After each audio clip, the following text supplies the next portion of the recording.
Hello, welcome to the Go for Wood Lounge. I am Arc Press Senior Editor DJ Butler here with fellow Senior Editor David F. Sharirod.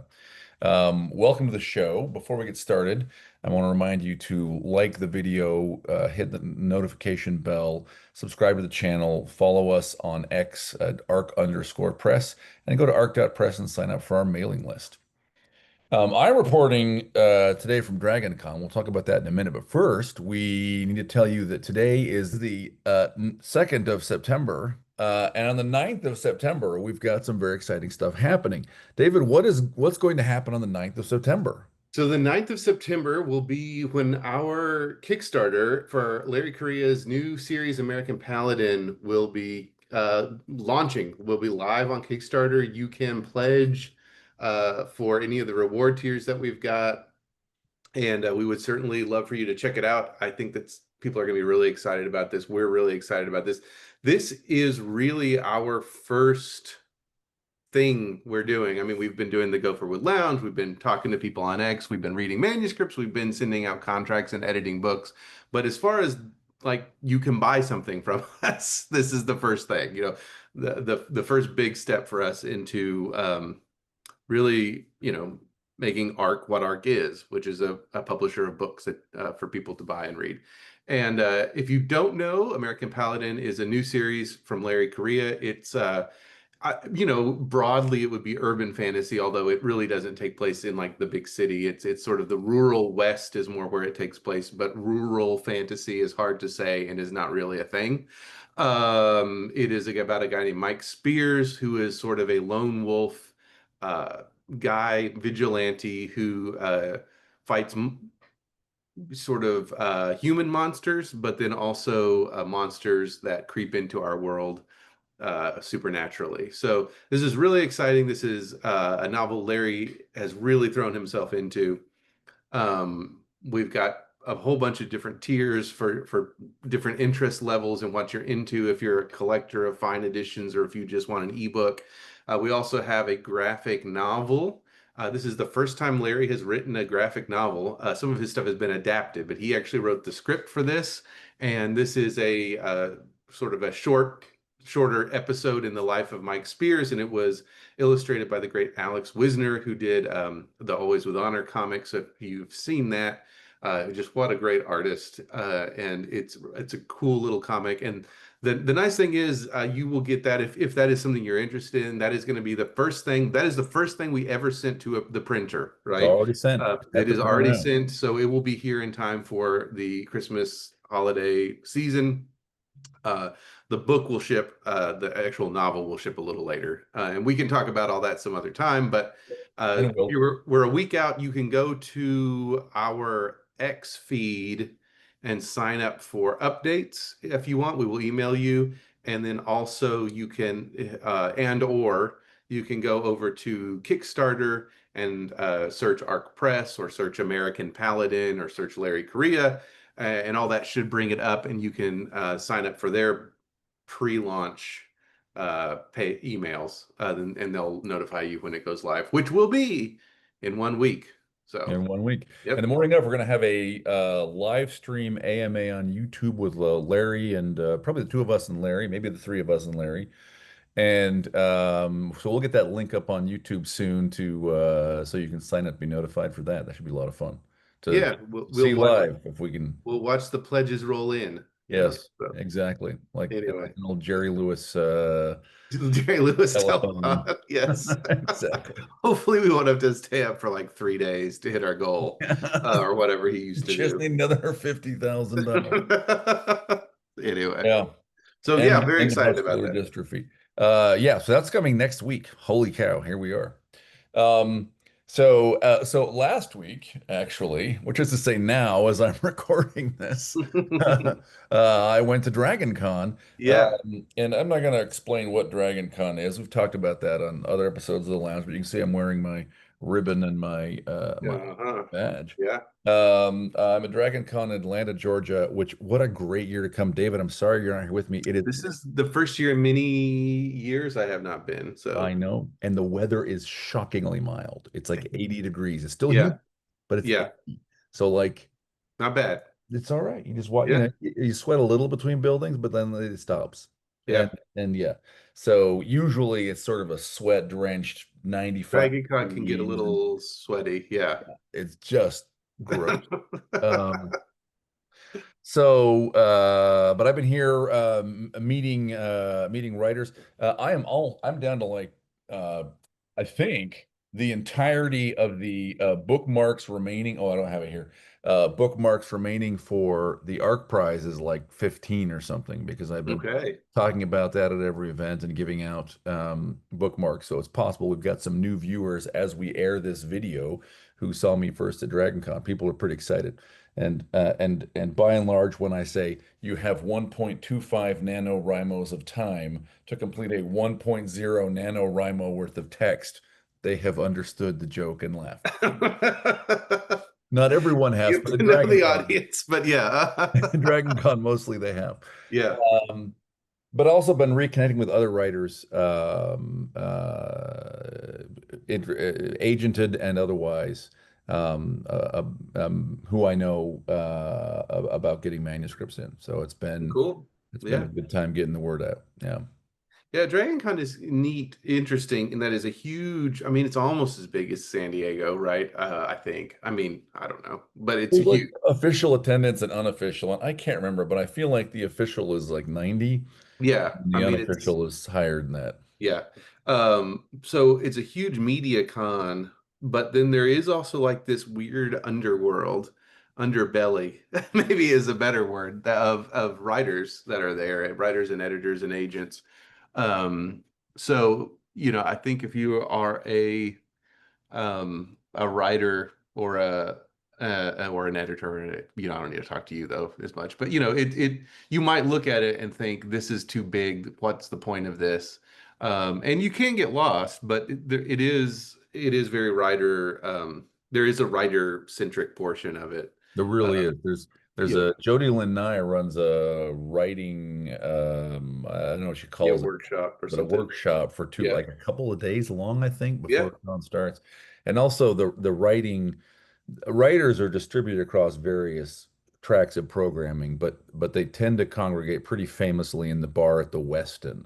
So yeah. like if you want to see writers or people who are trying to do business with the writers, that is where you go. Um, Or for the rest of you, if you want want to to avoid avoid. writers,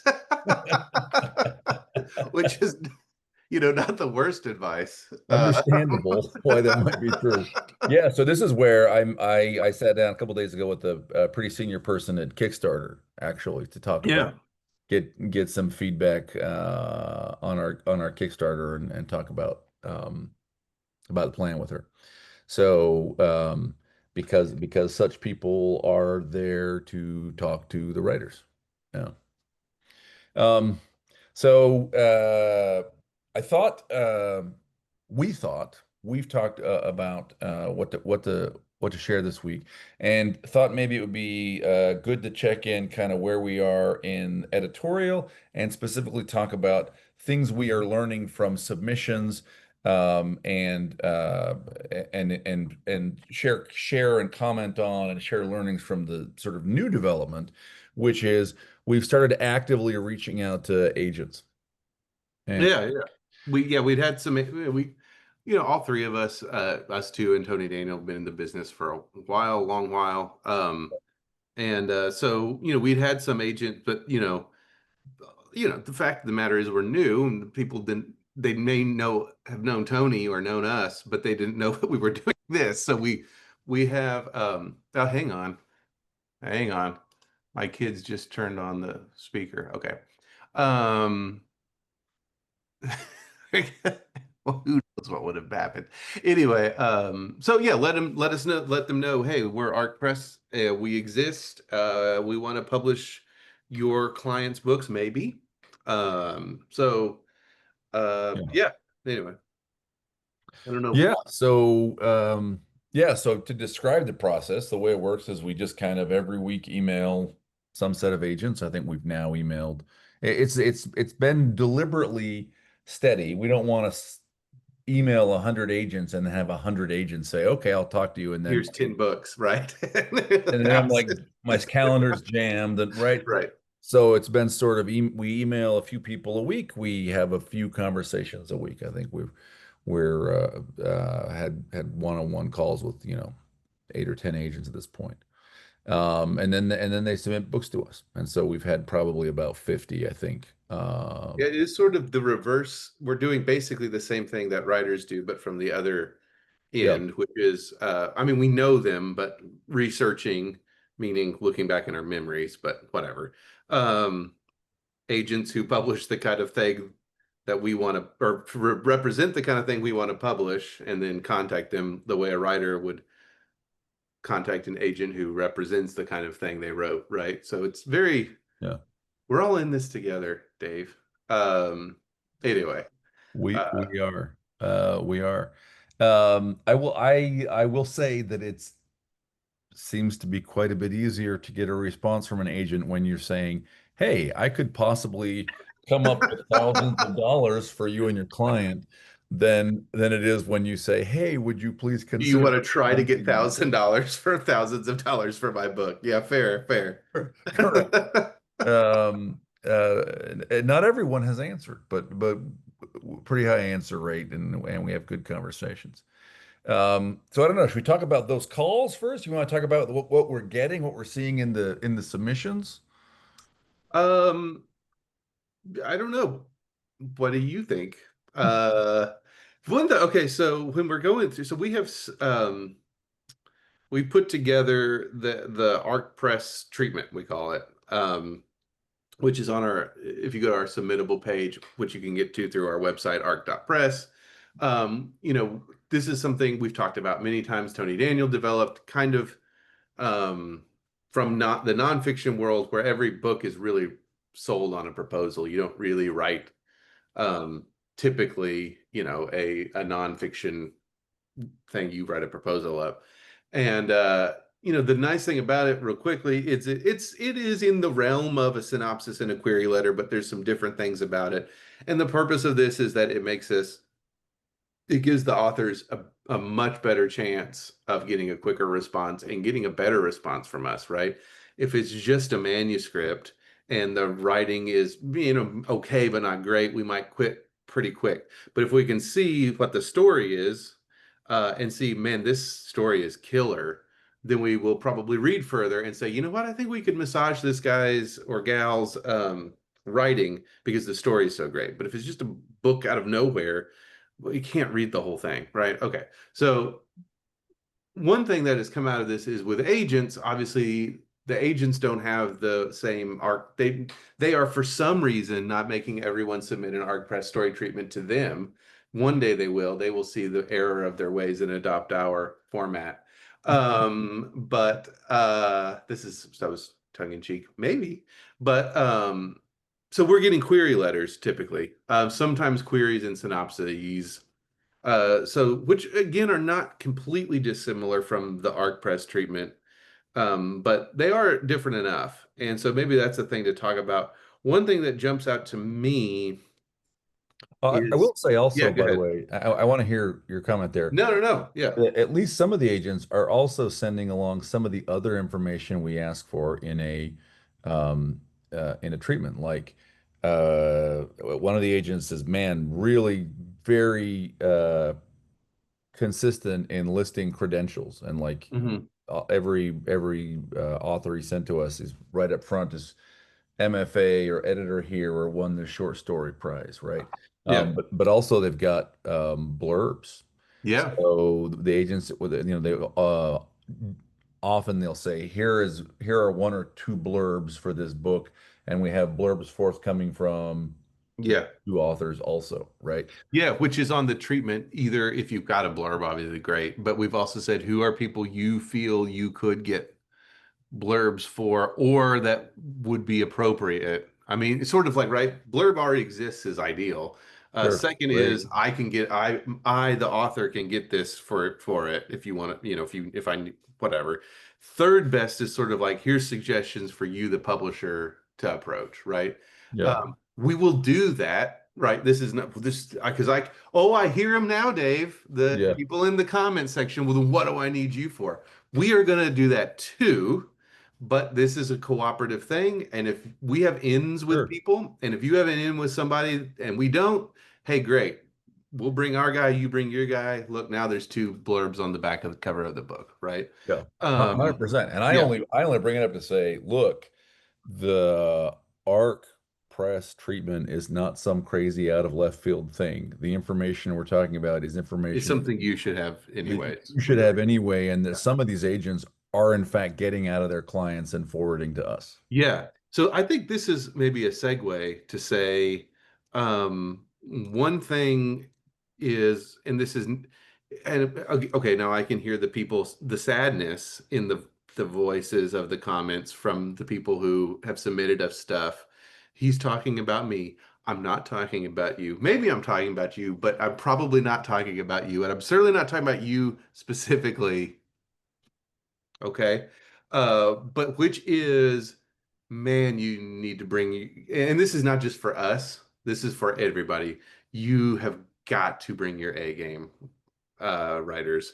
Like it is not enough to say, well, my treatment or query or whatever you're doing to us or to an agent or to another publisher, that's good enough. My book's good. They'll accept it. Man, oh man, Check I the cannot box. stress to you that this is obviously an amazing manuscript that tells an amazing story incredibly well is the first thing, but it is not even the second thing. It's like 1B is your sub well, maybe I'll just broadly say submission packet because that kind of Yeah, encompasses your what you might say. presentation. Yeah, guys, you have got to get on this, and you cannot have the attitude well, I'm not any good at writing that kind of thing. Well, you weren't any good at writing a novel at one point either, and you learned. Um, and you know, if you become first of all, James Patterson is probably pretty good at writing this sort of thing, He's but probably awesome. He's he's probably probably better awesome doing at it. this But than let's say he writing. wasn't. Okay, he doesn't have to, but you're not in his position, right? If you are trying to get the attention of us or other publishers or editor agents, you have just got to bring it on this. Yeah. The you know Agents are good at it. an And agent agent and and writer has someone who is doing it on their behalf.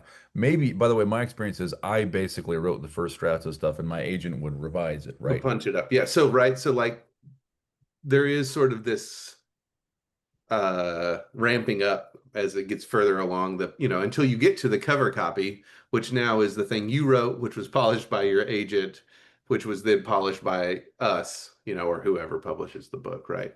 And or an ad market, ad camp company, really. But yeah, I guess just want to stress, man, like those those submission packets or whatever we want to say, and man, I fear that people hear this and they get down.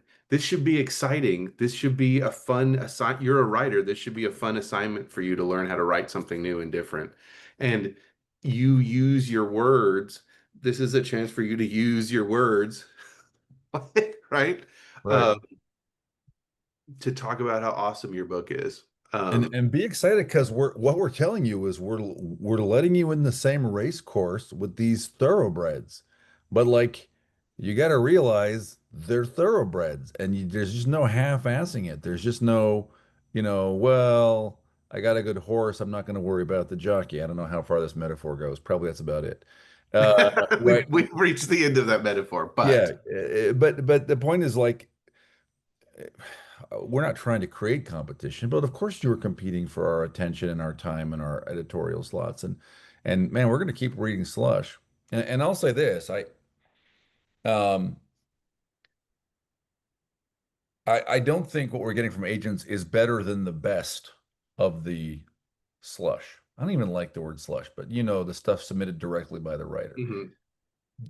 It may be that an average is a little better. It may be that the sort of agents weed out the really inappropriate stuff. I don't mean inappropriate like naughty. I mean like bad. As we're seeing in some of the genres, they are not weeding out probably enough of the naughtiness, That's right. but we'll leave that for a different Weed discussion. out more, please, agents.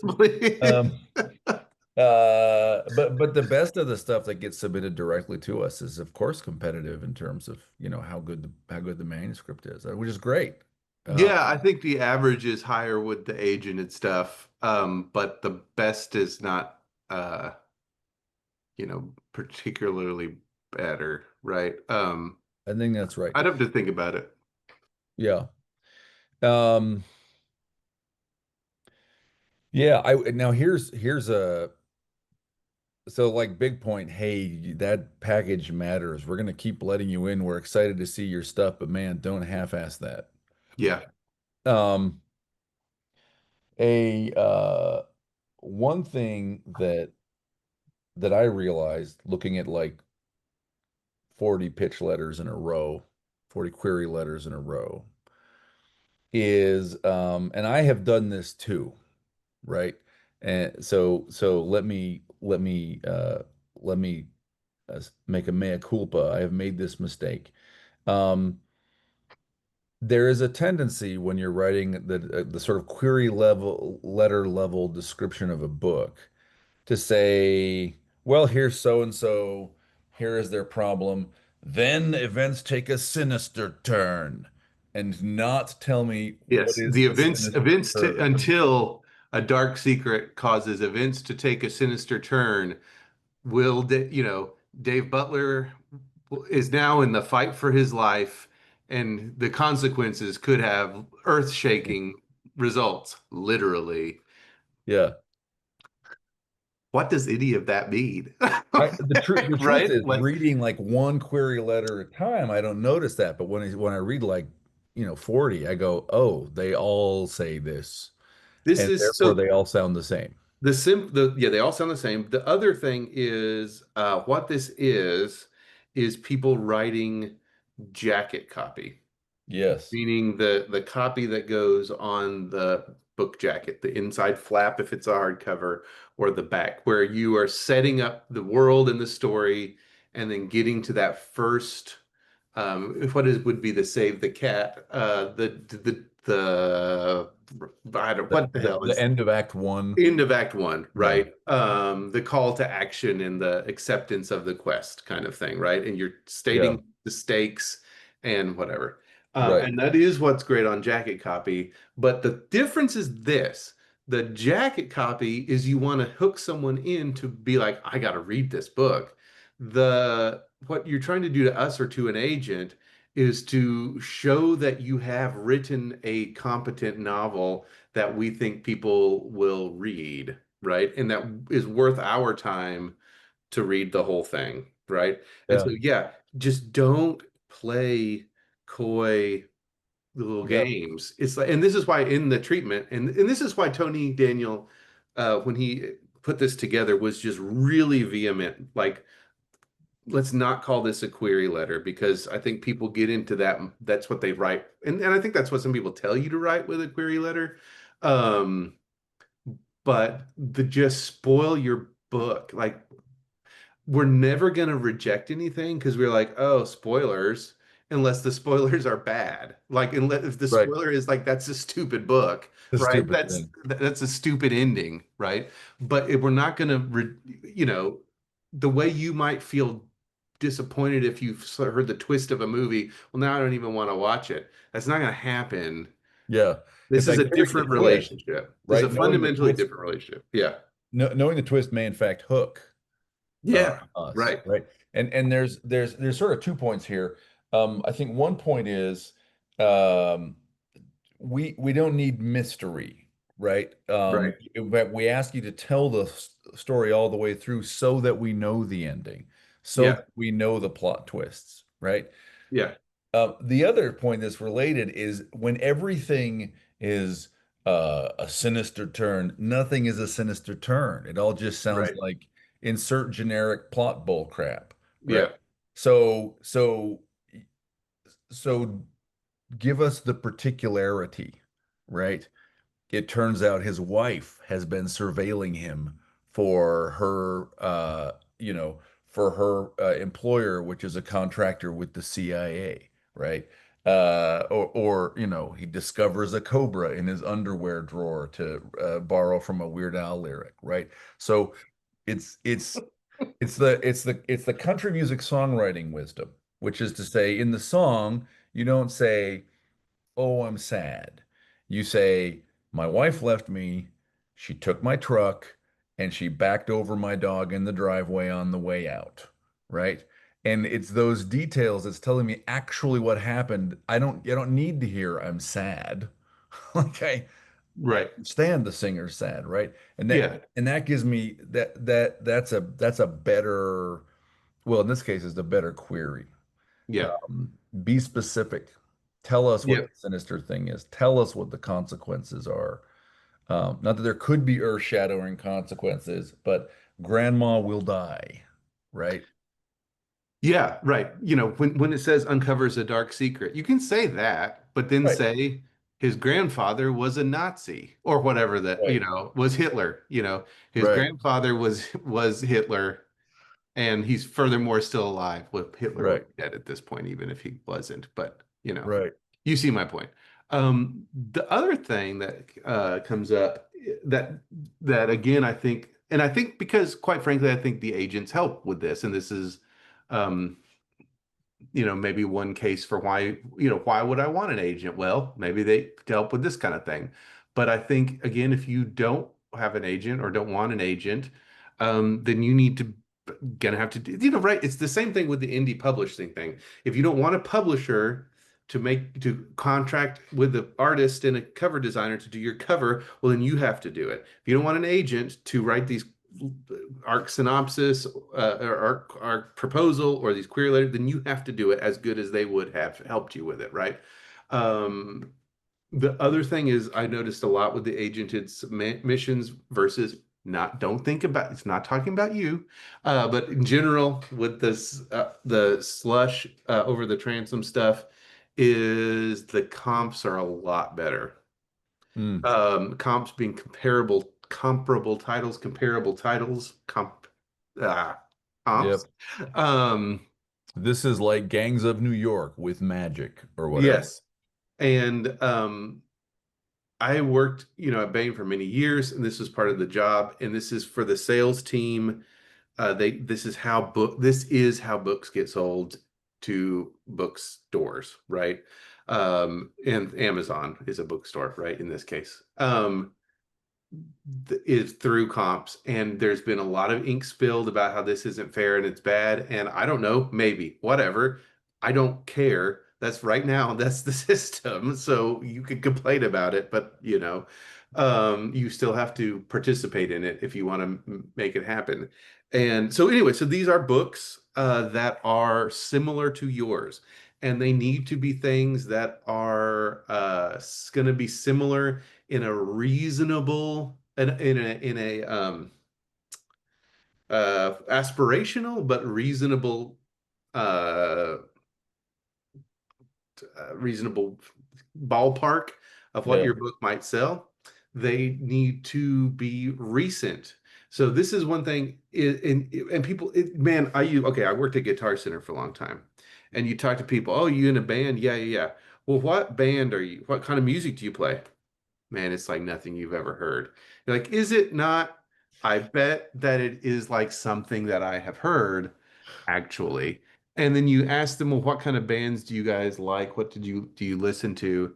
And it's like they're all like pop punk Radiohead. bands, right? And you're like, well, okay, are you pop punk? Oh, well, surprise you are. Everyone wants to think their book is like this special unicorn, but it is almost certainly not, right? And even if it is, there are still things that are like it in some way. So it needs to be things that are similar to your book. They need to be resent because that is because the whole thing of this is to gauge what kind of market is out there for this book and how well it can sell, right? How well we think we can sell it, how well Barnes and Noble thinks they can sell it. And I think through the over the transom stuff, since you don't like the word slush, is we're seeing a lot of things like it's like Dune. Dune is like 50 plus years old, right? That's too old. That is meaningless in terms of comp. Now, it may tell us the scope of the world, but it's not going to really. Now, I think for us, for agents and editors, maybe you could do one of older thing, right? But like Barnes and Noble and the sales team, is the distributor sales team does never want to see Dune on anything because it Right. doesn't. It's not the market is not Dune This still is it. sells really well because it's a classic, not because it's a new book that just came out. Right. They're not just trying to get an idea of what the book is about. They're trying to get an idea of how well it will sell. Right. And and And we and are too, though, and we right? are too. And Dune doesn't help. The on the get an idea what the book is about point. This is maybe worth trying your comps on other people. What is my Um, because sometimes what sounds like a genius set of comps to you to other people sounds like it's Sophie's Choice meets Hitchhiker's Guide to the Galaxy. You're like, what is that? Okay, actually, bad example because I am now intrigued, but No, you're like, I'd buy that novel, Dave. Um, yeah, so there are pitfalls, but the submissions we're getting, a lot of them have them, and uh, yeah, so it's you're kind of trying to find like this like where the Venn diagram overlaps of thematically similar sales wise. Because the other thing people do is put like Harry Potter and like one that's too old, but two like boy, I don't want to crush you guys here, but your book's not going to be as big as Harry Potter. Like, right? Like they're very unlikely. And so, thematically that works. And again, I think you're probably right, Dave, right? For agents and editors, that is maybe a little bit more important than the recency bias in sales as it is for the sales team. But it also, uh, I saw a thing someone was publishing. Hey, I'm thinking about writing a novel in this genre. Can someone recommend me books to read in this genre so I can see if I want to write one? And it's like, I'm sorry, that's what? Like, you can do that, right? I mean, if you think there is money in that genre and you are enough of a pro, but I guess my point being, it's like if you can't think of books and recent books that are like yours, it makes me question how much you are reading and how much you are serious about this. yeah, And you can do it after the fact, right? Okay, I wrote this book, I had this idea. Now let me hunt down stuff that's a comp for it. But again, I guess it's part of that professionalism and part of like are you really into this? Do you really have are you into this enough to have the chops to pull it off? If you're just like, man, I don't really know, maybe Lord of the Rings, that's the only fantasy book I've ever read. It's sort of a red flag, right? Like, if you can only think of two books that are 30 plus years old, um, it is sort of maybe not. Maybe you're sort of a native genius at writing fantasy, but it is a red flag that maybe something's up here. So, yeah, 100%. what else have we thought about from looking at these things? Well, that's pretty. There may be the things, but maybe it's worth also let me share a little bit of experience um, from my actual communications with agents. Sure. Well, I'm going to say one more thing, if that's okay. Yeah, let's I do just it. thought of it. The other thing the agented manuscripts have done really well, again, not all of them, and not all the over the transom things didn't, but is they focused on character, uh, and they have really, I felt subtly, I mean, it's not over the head, they have really hit on the bigger themes of the book. The Hmm. books sound like they're about something. They're not that they're a zany series of events, right? Yeah. And I promise your book is probably about something too. And I think drawing that out shows, this is a person who's thought about this. This is a person who's put effort into writing this. And this is a book that has something to say. And again, it doesn't have to be polemic or like beat you over the head with it, right? But like Um, if it's a crime caper, it is also about a guy struggling with his own you know, desire to do good while feeling his, what's Better Call Saul, right? It's sort of like a guy who keeps trying to do the right thing. And when he does the right thing, he gets the crap kicked out of him. And when he kind of falls back into his natural shisty self, things work out for him. And right, that series is about really him struggling with that. Like, when I try to do things the right way, it ends up bad for me. When I like let the worst side of myself come out, I'm really good at it and I become very successful. But that's bad. And right, so that's a fun, rollicking, at times dark crime series, but it's about that, right? Yep. Anyway, so I think the general things we saw from agents more were able to kind of pull those sort of character moments and themes and arcs out rather than just sort of being like, as Saul Goodman dodges the cartels and makes wisecracks, and it may be that your book had it just the way you wrote the thing. Okay, so that was the last thing I think maybe Yeah, yeah. as I was thinking about these. So, all right, now you Yeah. talk about your whatever it was you had, Dave. Yeah, yeah. I just want to talk about the actual conversations with agents because it's pretty interesting, I think. So, Do you see the tear in the fabric of reality behind me I right do there? see the tear, and I was wondering if it was like a lamp, I don't know where what it. like the neck of the lamp is I'm too. not sure. I think it's a tear in the fabric of reality. Anyway, Okay, I'll let you know if anything comes climbing through. okay, please Um, do.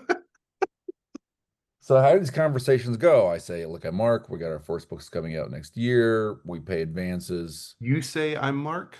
I say, Oh, Ark, not we, Mark. we are ARC. We are Ark. I thought you said I'm Mark. Like I misrepresent. I My use an alias my when name I'm is talking Mark. to agents. I can't use Less my like. actual name because it's embarrassing. No, I will explain a little bit, really very little, right? But I will say we are interested in books that are aimed at male readers. Um, Generally, in the conversation, sort of other aspects will come out that are related, right? Like I'll say, listen, we just don't care about a writer's um, intersectionalities one way or the other. It doesn't matter, right? Mhm. We'll tell them that the humans win in the end. There's not a fixed spiel, but this stuff all comes out Yeah, come out. Yeah. in the conversation, right? Pretty early. And every time I'm sort of braced for the moment when the agent says, "Ooh, I'm not submitting anything to you guys," and it hasn't happened yet. Instead, every time there is some kind of moment where the agent says, in effect, "Oh, thank God." Hmm. Right. Yeah. And sometimes I've had agents say, "Oh my gosh, I you got to be careful. I'm with you all the way. I love what you're doing. You got to be careful. Don't say stuff in public, or a Twitter mob will come after you." Right? Or for example, on a YouTube channel. Or Whoops. oops. Or we've had I had an agent say, "Oh, I think there's huge pent-up demand. You're gonna get you're gonna get a lot of submissions." He then sent a bunch of submissions. Um, and he said, "Man, people are gonna say bad things about you." And he gave me some examples of a small publisher doing some similar stuff to us. And he said, people will say, uh, they'll go after you on social media or maybe in the press. He said it won't hurt you. He said ignore it. If anyone takes the trouble to do that, it is free publicity. Um, and like I said, he sent us submissions. So I fully still expect that at some point I'm going to have a conversation with some agent who's going to be horrified that we're trying to publish books for men. Yeah, Who you is wait to give me those calls, Yeah, probably. Let yeah. me hook you I'll up with assign them to you. my colleague. This literary agency is comprised entirely of women and has all women colleagues. I will assign it to David. Um, all women clients. So I mean, I know there are people out there, right? I was on a panel here at Dragon Con, and apropos of nothing, an agent on the panel, Harry Potter came up, and the agent said, "Oh, I love Harry Potter," and then she immediately said, "I don't like J.K. Rowling." Like, did you need to say that? And Maybe later in the J.K. same, Rowling picked her dog, though. You don't know. yeah, You don't well, know. it could be that. Also, when she was, telling us where to find her in social media, she said, "I have left X." This is like, Right. You just could have no, said not on, you just didn't have to say yeah, you say I'm the not on places you X. are on. Right. Right. Or come find me on Blue Sky and whatever. Right. So look, I fully expect that at some point I'm going to run into agents who are horrified, but I haven't yet, which is Hmm. interesting. And my general impression is, look, agents are just trying to make money and help their writers advance their careers, and they are probably, although they basically are made into sort of the agents that enforce orthodoxy because it's probably hard for them to take on books they don't think they can sell, right? I don't think it comes from them. So that's sort of interesting to see. Um, I also think it's a real, some of those agents, I've talked, we have a great conversation, and then they send me books, and the books are clearly for women.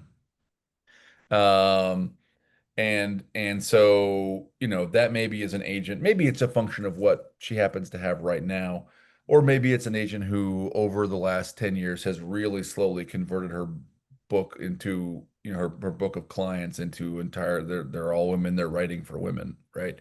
Um, they all have politically advantageous intersectionalities, right?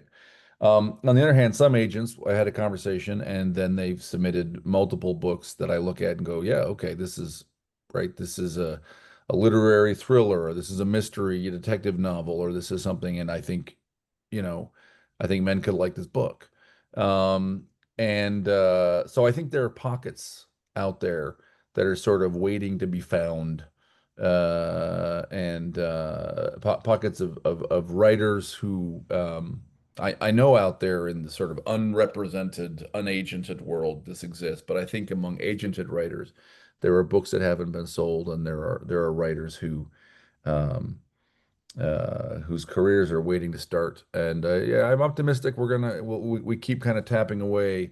We're gonna find the hollow spots in the wall, and we're gonna dig some of these out. So Yeah. Well, and I also think maybe in closing, I don't know how long we've gone, but maybe not in closing. Maybe we'll talk for another hour. But the other thing is that this is just a tough business in general. It's tough. I, I know all the writers who have been trying and trying to break in are gonna like shed so many tears for us, right, who have the keys to the whatever. But we will. It's hard for us to find things. I mean, right? It's hard for authors to get the there. It's a tough business. There's just so much rejection. Uh, and while we are technically the ones doing the rejecting, I know, right? We don't enjoy that, right? And like we want to find the book. So it's like, saying your book wasn't right for us is a bummer for us too, right? I again, I know just boy, you guys, your hearts are aching for the poor publishers, but it is a bummer for us. And I guess it's just sort of a take heart and keep trying and keep upping your game. This is me as a writer now kind of talking, but a writer who's seen it from the other side. Like, that is just part of this industry. It's not as bad as movies, we'll say that, Um, but it's a tough thing to get into, and I think the takeaway is that you need to go in with like open eyes. And to speak to the indie side of things, I think too many people jump to it because they think that's the easy path. And I don't think that's the easy mode. I think it's a different hard mode. I think there is only hard mode. in the publishing industry. And but there is an easy mode. It's don't sell it. Right? Yeah. But that's the only easy mode is to like I will just upload a Word file to Yeah. Into Amazon Amazon and leave it. and hope for the best. And the best is zero copies, but like I don't think most people want that to be where their career ends up, right? Yeah. Xerox it at the, sneak into church when the secretary's on coffee break and Xerox your A novel book, and staple bound. staple it. Or you could get one of those fancy plastic comb ones Oh yeah. Yeah. and put it on your shelf, right? That's the easy mode. The rest is hard mode. Yeah, I don't know. That Yeah. kind of popped in my head as we're talking about this. As No, that's great. David, I love that because look, one of the things about ARC is everybody in the inside of this cockpit, we're all writers. yeah, We've all been there and we get it. And we want you to succeed. And it may not be that you succeed with us, right? And that's okay, right? But we're not doing anything out of indifference, much less malice, you know. We try to take everything seriously that's submitted to us and shown to us. And the purpose of this conversation is to say, look, here's what we are seeing, and think about yeah, there's some hopeful things here and some craft points for your kind of submissions. yeah. I still don't know what agents do though. They're a black box to me still. I'm just kidding. But like that does feel, I mean, maybe just because I've worked in publishing on this side. Like I've been a writer and I've been an editor, but like I don't know what's happening. I don't know what those people want or what they're doing. I'm joking Yeah. kind of. It is interesting though. I was talking to a friend. There's more than ever. I mean, man, the other thing is for all the problems with the publishing landscape in 2025, you can't beat the amount of resources out there to help you now, right? Um, there's like a billion books on how to write. There's not very many books on how to rewrite and edit, and there's like almost nothing to tell you how to get an agent, right? Like, anyway, it's tricky. Yeah. But hopefully this maybe has helped, or you can just skip them and write a killer arc treatment and send it to us. And do without an agent entirely. Do without an This, agent, just this was the old way. The literary agent is a modern and not modern, it's a postmodern. It's a very recent occupation. yeah. Well, and Um, you also, I mean, there's also people get agents. I don't know. We'll see. Dean Wesley Smith talked about he didn't have an agent. I think he just has like a work for hire IP lawyer look at his contracts and stuff. And maybe that's the model. I don't know. yeah. All right. Well, All right.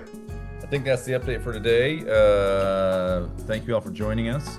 This has been an episode of the Gopherwood Lounge. And remember that the humans win in the end.